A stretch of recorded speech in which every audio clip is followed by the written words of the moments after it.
one day we're gonna look back at this and go, shit, we're broke. But oh my God, what an experience that was.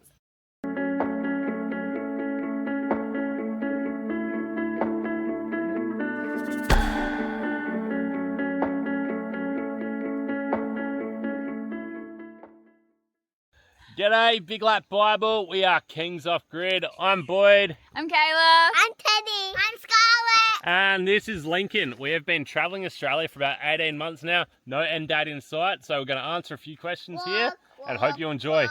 All right, let's get stuck into these questions. So, pre-lap life, we were mainly just in the FIFO mining sector. I was doing FIFO for the last 5 years, and before that I was doing drive-in, drive-out work, so long hours, long rosters, and the only thing good about it was probably the pay and the week off that we got home. So yeah, 100% it was the lifestyle. It was the week home that we got. That was the main and only. You could get away for 5 or 6 days and not have to book any annual leave or anything off, so that was the beauty of it. But we had obviously our family grew, and it got to a point where it was kind of like, is this all life is going to be, kind of thing. So a few other events happened in life as well. Kayla's dad passed away a few years back, and at a young age as well. He was only 52. Yeah, so we lost Dad at 53, and it was kind of a big wake-up call to us, just to kind of think we were nearing the 10-year mark of, you know, working with Boyd away, and we kind of just decided that we wanted something different. And while we have plans way down the track, this was something we wanted to do here and now while the kids were little. Yeah, kids are such a great age, for this side of things. Yeah, and we can do it for as long as we want, or as long as we can, and we only have to school one kid, so it's great. Yep.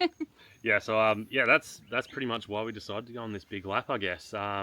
The first one was a big lap. This round's a bit more of a... It's a big lap. Big lap. Just all continuous. We're just filling in the gaps. How'd you prepare for your big lap? How did we prepare for our big lap? Well, it's about what did we then do before we left? It was about 3 years in the making, to be fair. We did a lot of research. We did not just buy something willy-nilly and go for it, which honestly, that probably would be awesome too. But yeah, this was a big thing for us. It was a big decision.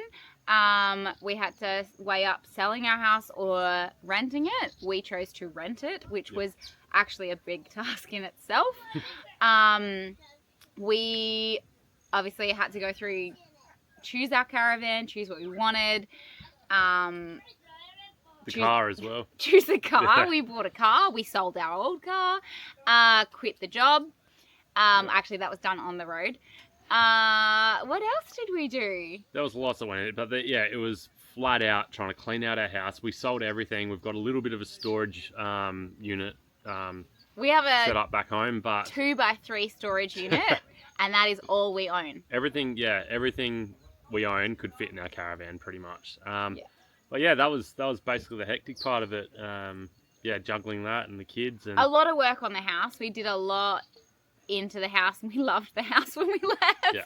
That's always the way. We sanded walls, we painted things, we did so much work in our backyard, and we loved it when we left there. Unfortunately, but that was all the point. That was what we wanted to do. You got to learn to let go. And it was really cool. Once we made the decision to go, it was so easy to let go of everything. And it felt like a huge... We'd owned some of our stuff for 10 years from when we were 18.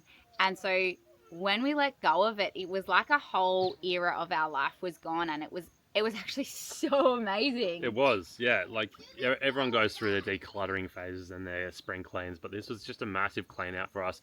And you don't realize the amount of stuff that you accumulate when you've got kids. You do. Like just toys and it was full on. Yeah, it was really amazing to just end an era and go into this new one. Yep. And same, whenever this comes to an end, the same thing I feel.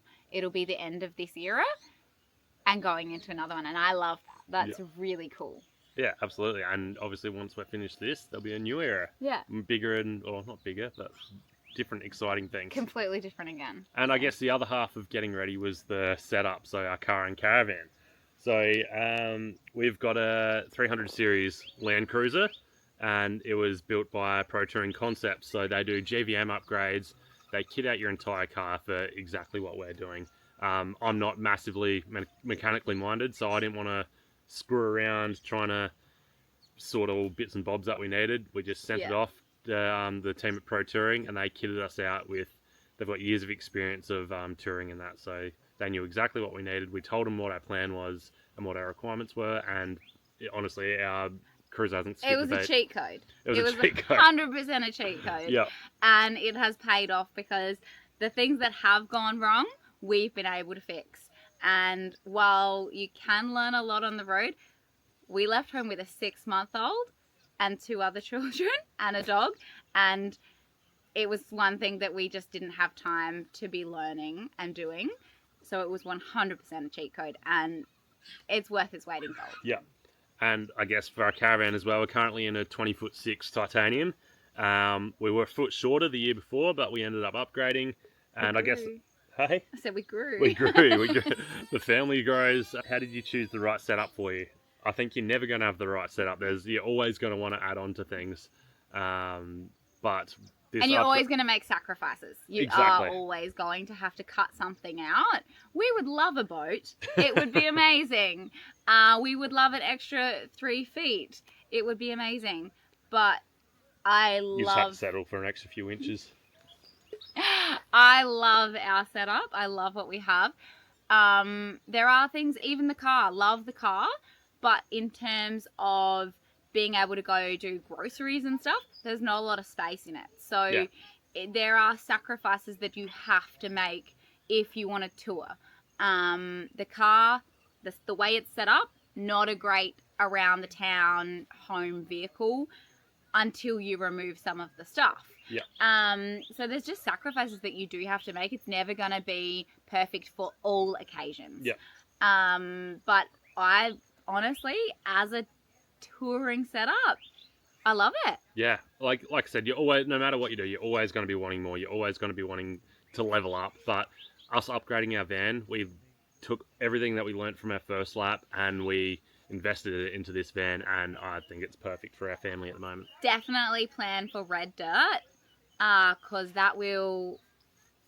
it will stain everything you own. So when you're planning this, just be aware that there's going to be sand, dirt, all of that, and it will stain everything, and you will get scratches.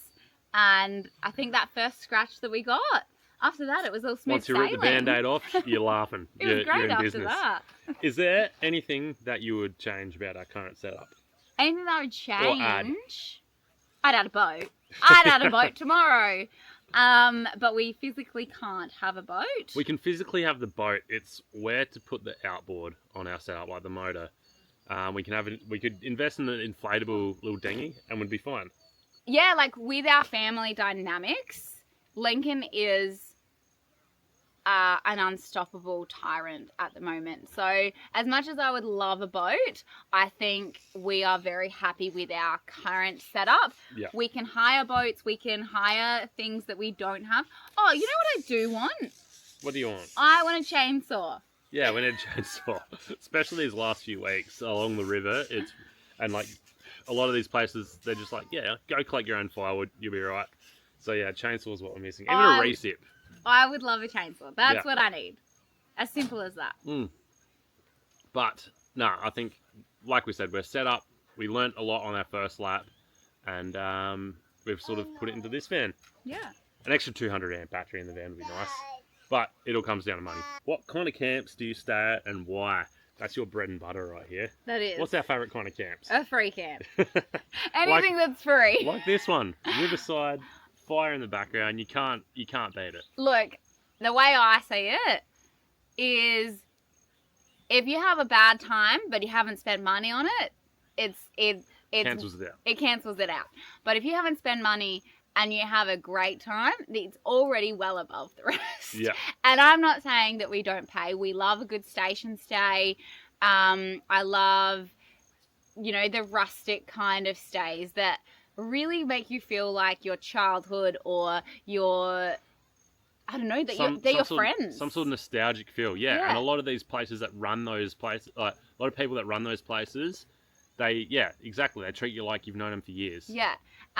Or they give you an experience amongst your stay. A lot of our favourite places have actually been recently inland. We've really, really loved being inland Australia. The Darling, there's so many stations, or there are honestly farms, properties, and they have been so good. We've met all the owners. They've been so lovely, and honestly, we love to keep to ourselves, and it's a great combination of the two. You meet them, you hear a little bit about them, they're open, they're friendly.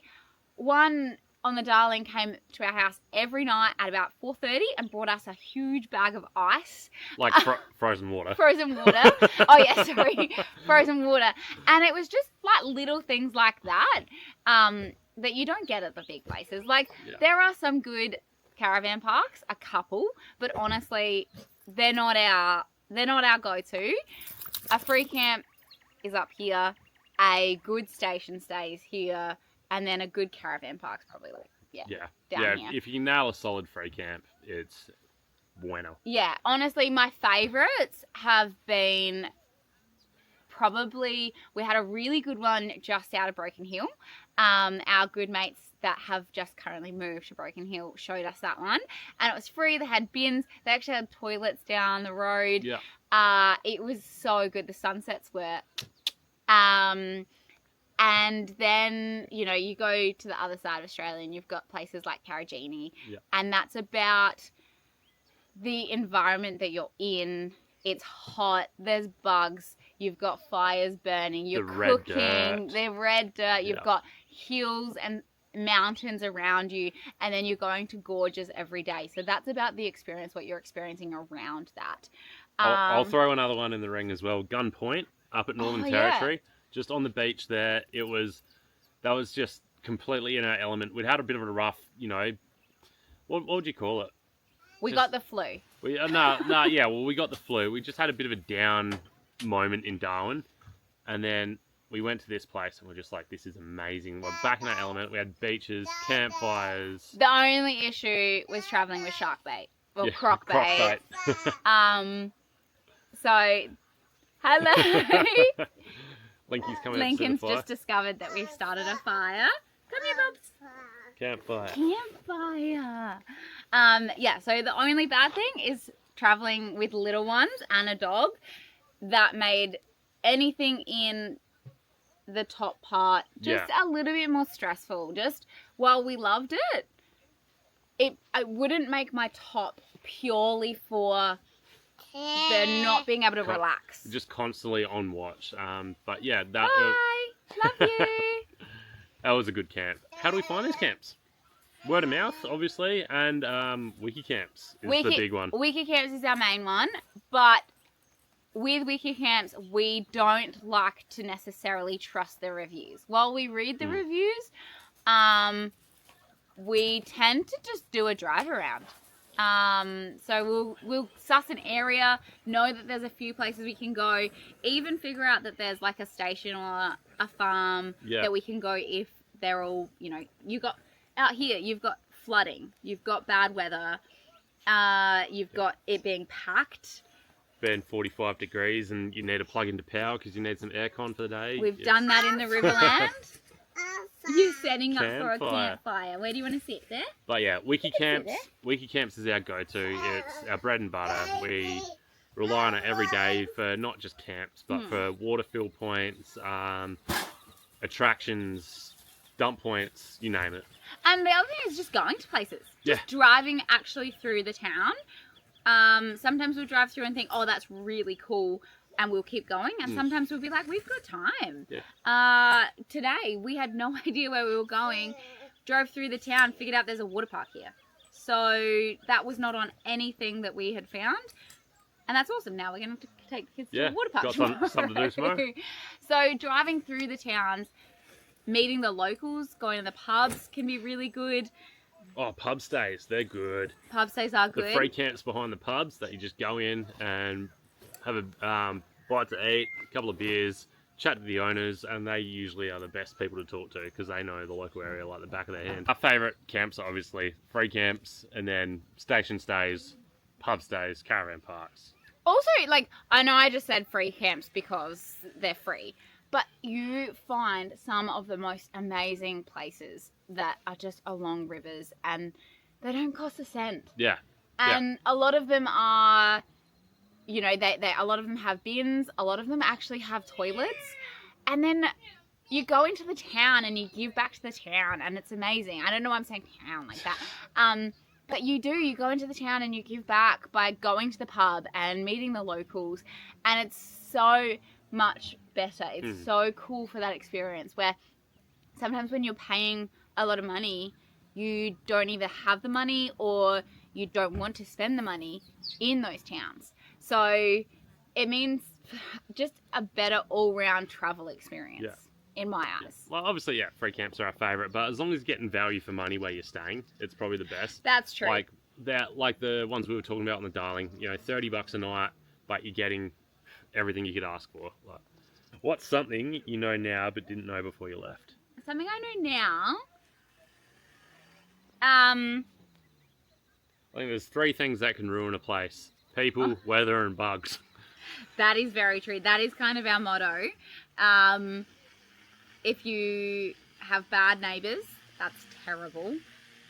Really bad. Like, potentially Make or break.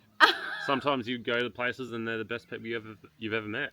And you make friends of a lifetime. Yeah. And sometimes they make you want to quit there and there and go home.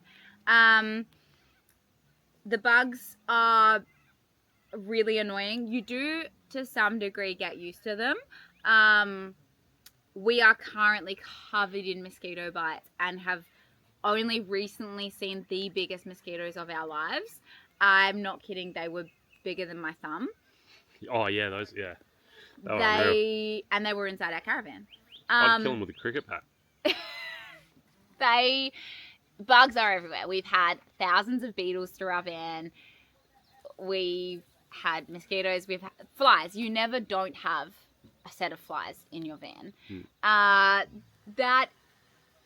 fly poo. Oh, that's something I didn't know before van life. I knew fly poo was a thing.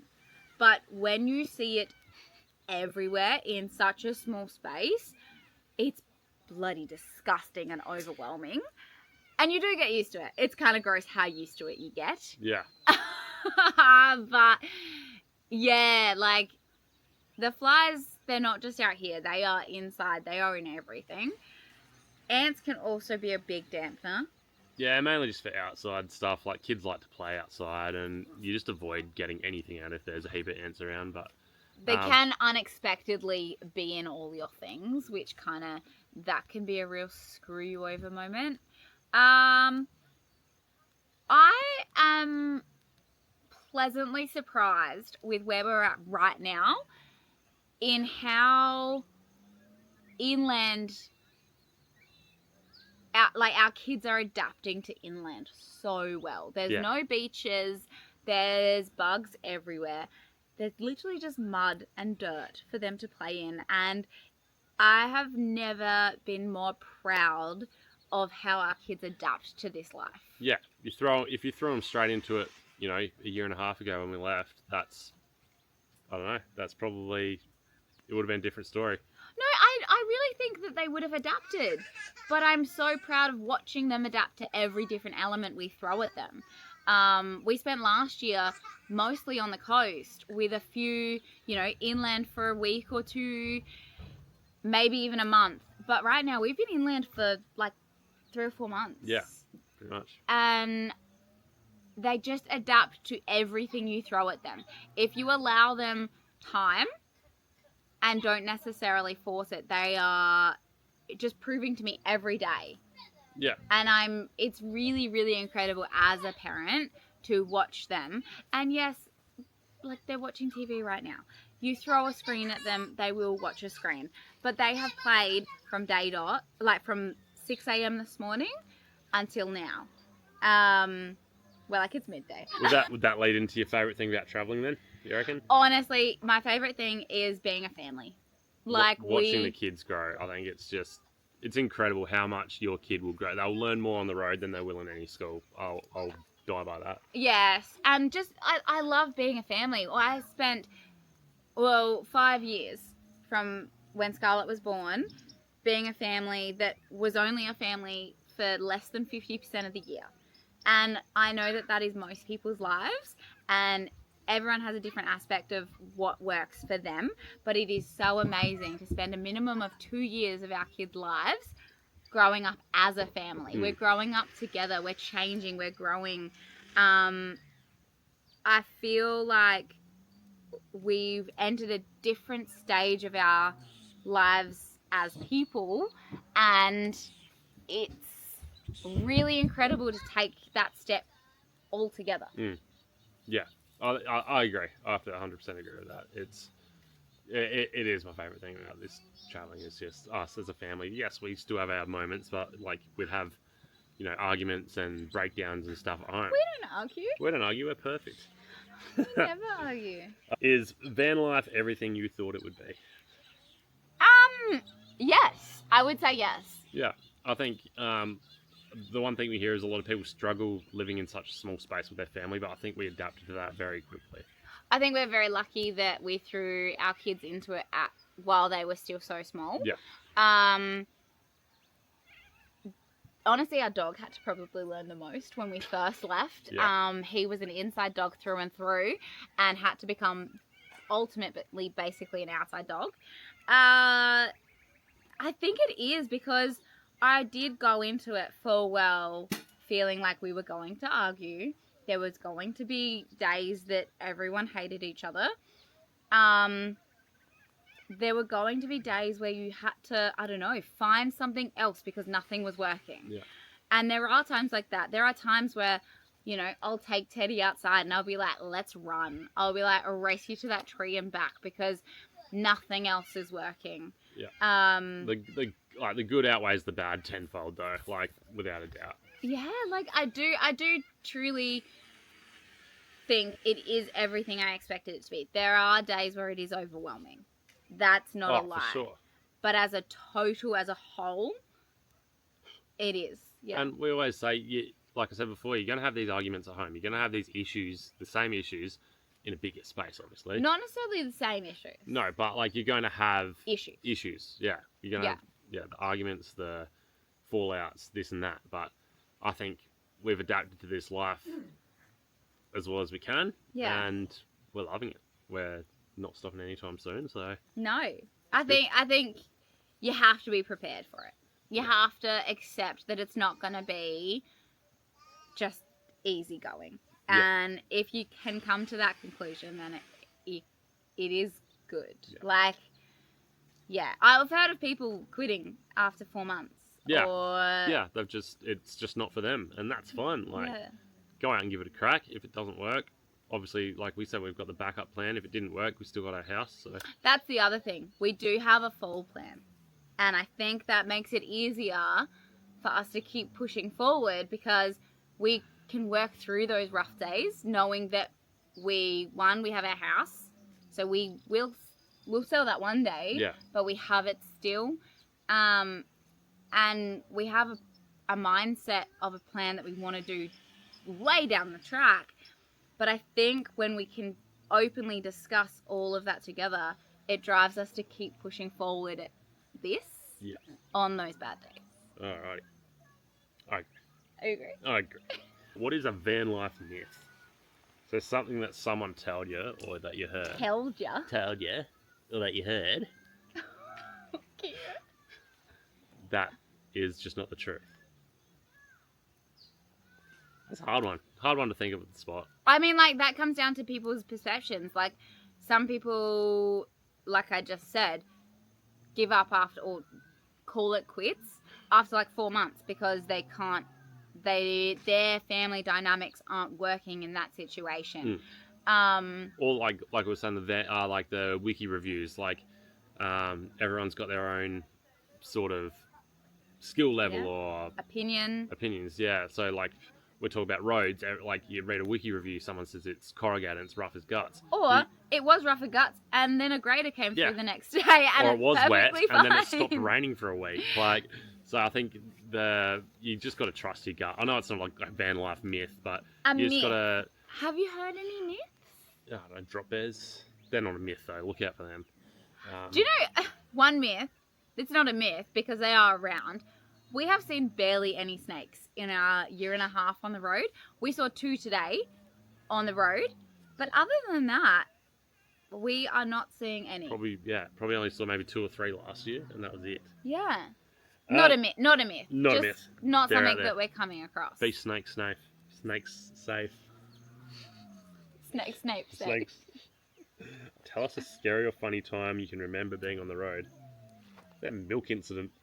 That was fun. Oh, that was so much fun. It wasn't funny, but long story short, we had 3 or 4 days worth of 45 degrees. 3 or 4, 10. 10. Oh, whatever. You over-exaggerate things. But like most people, in your fridge, your milk sits in your door, and obviously the ambient temperature of the room. The fridge still stays cold, yes, but it's sitting right up against that door, so it's going to heat up. And Lincoln kept on getting sick. He was vomiting. I had a crook gut. Everyone had crook guts. And we're like, right, well, obviously you got gastro or something, but Teddy and Scarlet don't have that much milk, and we have our coffees every day. And there was one night where Lincoln, he threw up, and then Kayla picks up his bottle and goes, oh, shivers. This is all curdled. So we had been poisoning ourselves for about a week straight there. So I think the funny part of that story is we stopped having coffees, and so our milk lasted about 3 days longer. Yes. Yep. So that's a really fun part of that story, that we poisoned ourselves for longer because we stopped having it, and then we went back to it. Yeah. So that's probably the funny one. The scarier ones are just how careless some people can be on the roads. We've had a pretty couple of close calls with head-ons and stuff, especially up the west coast there, where you've got idiots trying to overtake road trains and overtake around corners and that. But other than that, we've been pretty smooth sailing. We have had a couple of people lose tyres in front of us. Yeah. Both didn't have Yeah. radios. And one we were trying to contact for ages, and cars were dodging, like we were directly behind him and we were dodging his tyre, and then had to try and, people behind us, tell them to dodge the tyre, and then we had to actually cross the road and get alongside him and wave him down. And that was it was a really unsafe thing to do, but we had to get him off the road. Bit of an eye-opener. And then another one, actually, as we got her off the road, gave us the finger. Yeah. Sorry. She thought we were just trying to get her out of our way. You've lost your tyre. So but that was, that's probably the sort of the hairiest moments about on the road. Yeah, I mean, you obviously get bogged. You get bogged. Bogging's there. It's hairy for a moment. That time we did get bogged at Little Bay over WA there. Little Bay. Yeah. That was pretty bad. Yeah, we're bellied out. Car was heating up. That was on like a 40-degree day. It was so hot, and thank God someone came along, because there was no trees for us to winch ourselves out. We travel alone a lot of the time, and so that is probably something that we can't change. That's how we travel. We have a winch, we have all the things, but if you can't use those things, you need someone else. Yeah. So thank God that young couple came along, because they saved our life, basically. Saved our life. Bloody dramatic. Oh. But it was a big day. That's probably the worst, I would say. Yeah, that's our worst. We were exhausted. We just booked into a caravan park that night. We called every caravan park around, and we were just like, we have to get it. It was great though. It was fun. So much fun. What's an item you couldn't live without? I'll go first. Baby wipes. Baby wipes. They're a lifesaver on the road. Oh my God, baby wipes. Because a lot of the time we're off grid and we can't waste our water, but we always have baby wipes. Yeah. Yeah. It's that, and then it's daylight. There's nothing. Daylight? Yeah, there's not a second after that. It's just baby wipes of the winter. What would I not live without? Oh, the car fridge is a godsend. Yeah, the beer fridge. Because it means that we can have double of things. Our fridge in the caravan, while it's a decent size, it means that we can have 2 or 3 cheeses, 2 or 3 milks, really prepare to be off grid for a longer time. So I would say the car fridge is great. Yeah, absolutely. No. What's the downside of doing a big lap? Is there one? Is there a down? I mean, you have to leave your friends and family. Yeah. You do. You have to leave everything behind to a degree. We've been lucky enough that we've had friends and family come visit us while we've been on the road. Our first lap was only 8 months, so we were back relatively quickly. You miss things, birthdays, engagements, parties, which sucks. But I was missing out. I was missing out on that doing FIFO work anyway, so there's not much of a difference. I mean, there are things, I think our kids are not in a local sports team. Yeah. But they will get there. They will do that one day. And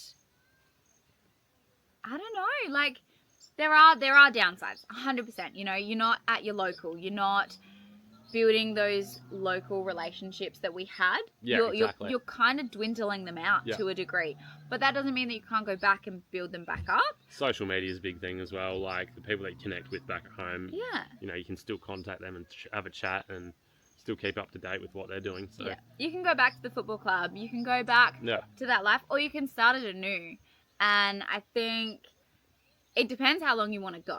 But obviously being undetermined how long we're going to go, that means that we are dwindling those things out. Our family also, while we were on the road, decided to up and leave our home. Both of our families. They're just gone. So we have nothing to go back to. We've got our friends. We have friends. Our friend family. But our families have actually left while we were on the road. So things like that happen and you miss them. Yeah. Or they happen because you leave. Yeah, that's it. So there's things like that do happen and you can't be there for them all. There are things that we've tried to race back for or it's considered, but you can't come back for everything. This is a small portion of your life, in my opinion. Whether you go for 1 year, whether you go for 5 years, it's still a small portion of your life. Yeah, exactly. And yes, there's sacrifices and everything, but you just got to grab it by the knackers and give it a crack. Traveling with dogs, what's it like? Love it. It's so good. He's good security. Hates it. Yeah, don't get me wrong, we love Alfie, but geez, he just barks at everything. Honestly, he's an old dog. Yeah. He had to learn life on the road. He didn't grow up like this. Yeah. It's great. I actually really love it.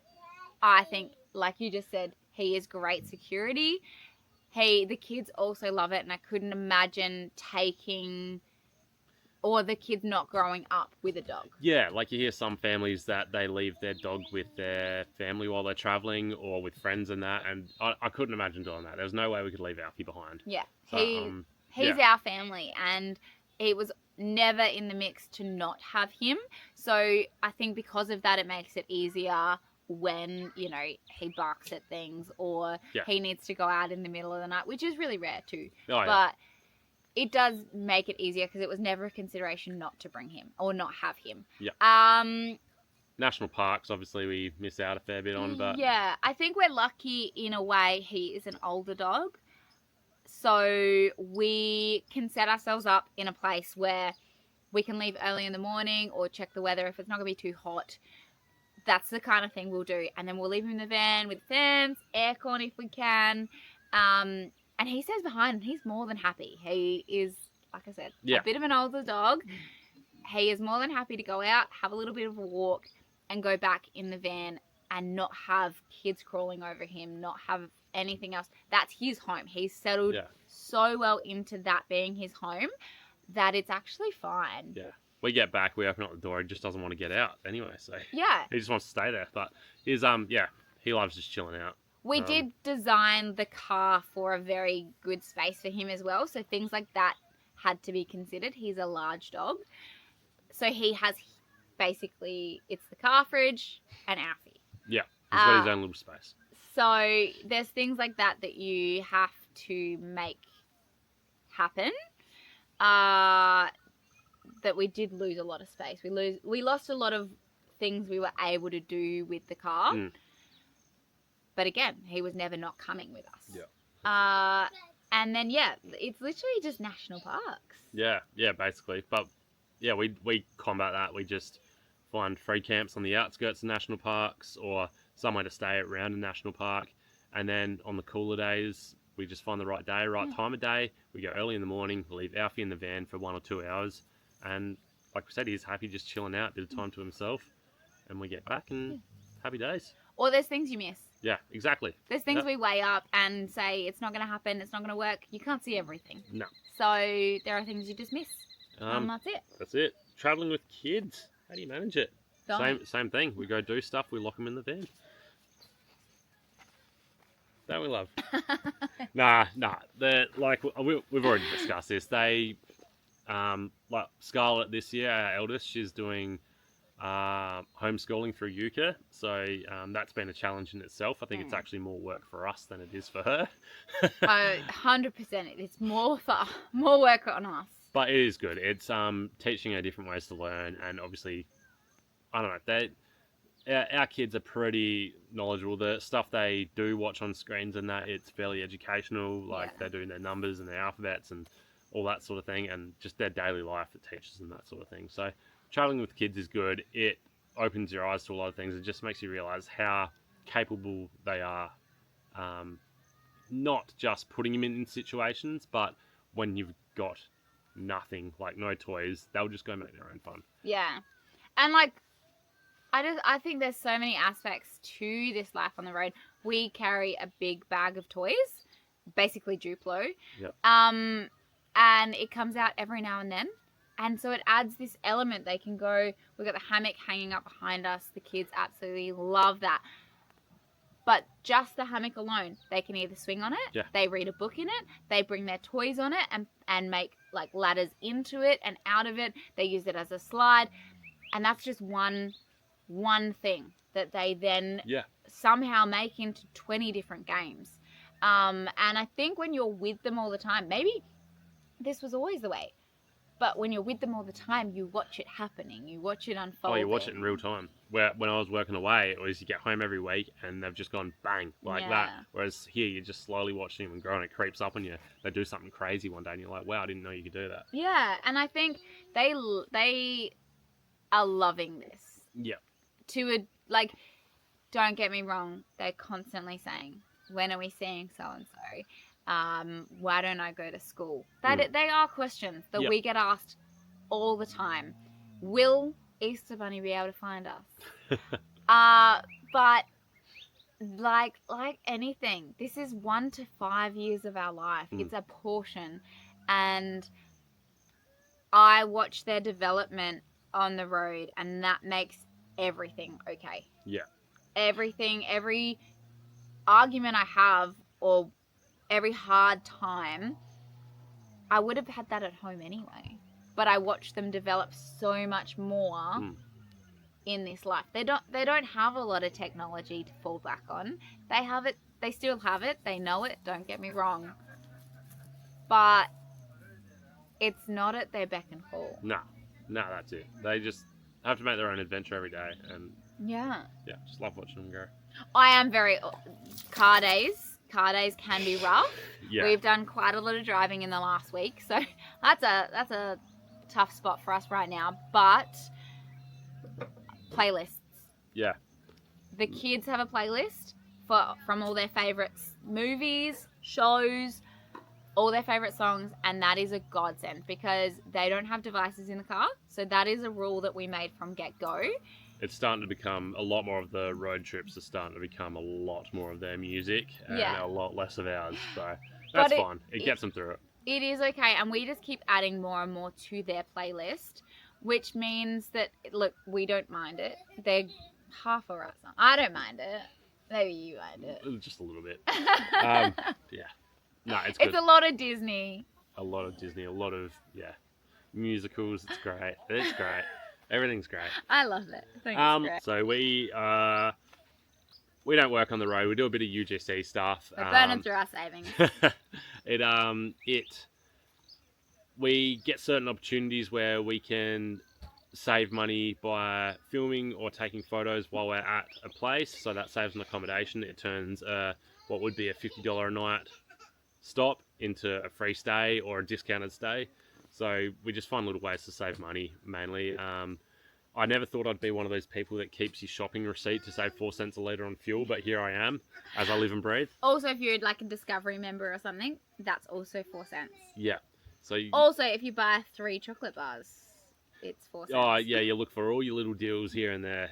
You find every little discount you can. But yeah, we sort of try to budget for probably $1,200, $1,250 a week. It depends how fast or slow we're traveling.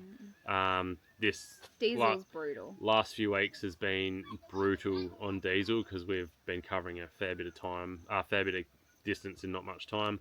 PetrolSpy, the app, is good for that. Yeah. So you can select whatever fuel you're using and you can look up every service station around Australia. We've been in towns where the main petrol station is 20 cents more than the one literally around the corner. Yep. So if you don't see it and you just drive into that, that's 20 cents. And we have obviously an oversized or a long range tank. Yep. That's a lot when you're going from empty to full. Mm. So just little things like that to look around, use PetrolSpy, and if you can, stock up when it's a bit cheaper. Yeah. But yeah. I mean, if you're inland Australia, it's probably gonna cost you an arm and a leg. Yeah, that's it. Yeah, you can't dodge it in the remote areas, but yeah, that PetrolSpy, especially along the Nullarbor, it helped us a lot. Yeah. Sort of, they can vary like $1 a litre difference depending where you go. So that was massive. That's a good little tip anyway. I guess, I don't know, any other budget tips? Budget tips? Oh, same goes with shopping. You know, stock up in the bigger towns or when it's on special. Like some of the smaller towns actually have really good deals and good pricing.